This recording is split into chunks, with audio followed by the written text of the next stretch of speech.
tư họ bọn mình chung với ta mà không và anh ơi chúng ta phải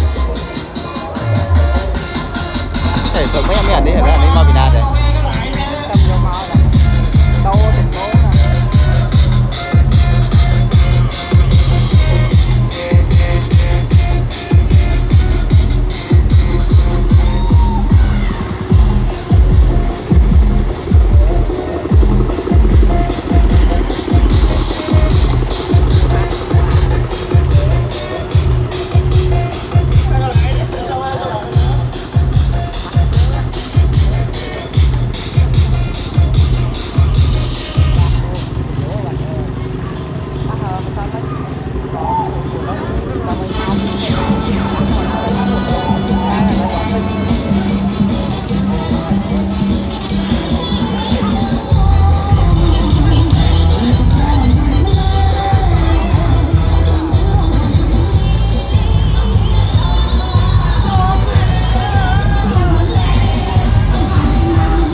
Không.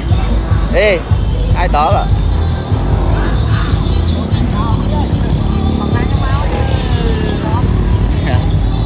Đó là Tâm mau môn nữa hả? mưa con trai lên. Mưa con trai. Thế là con trai người ta này. Bà già mấy cá đây nè dạ con y luộcนี่nè đang ngồi tiết đã bay nè mình bia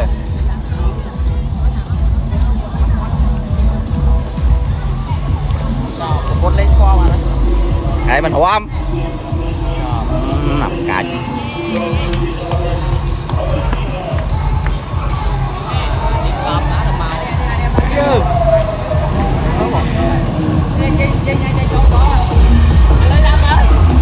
cho gì ạ?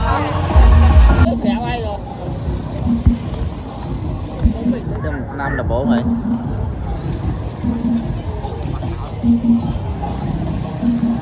Mà ơi mà ơi.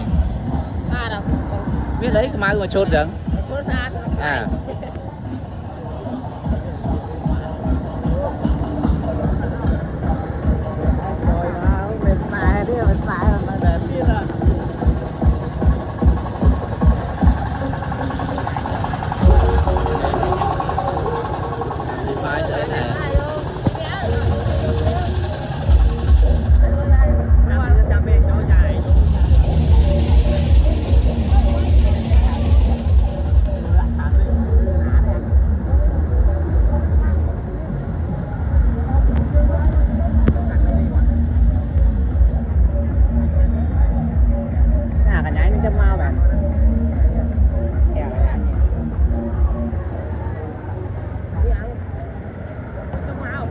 À, tổng mấy miên hả nè? Tổng này lúc nào cái tha sông lô, đang làm tình huống mối nào mà giờ đang đặt. Sông lô vô mặt tiền.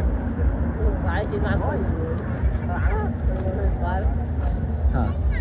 Bữa nào khói á.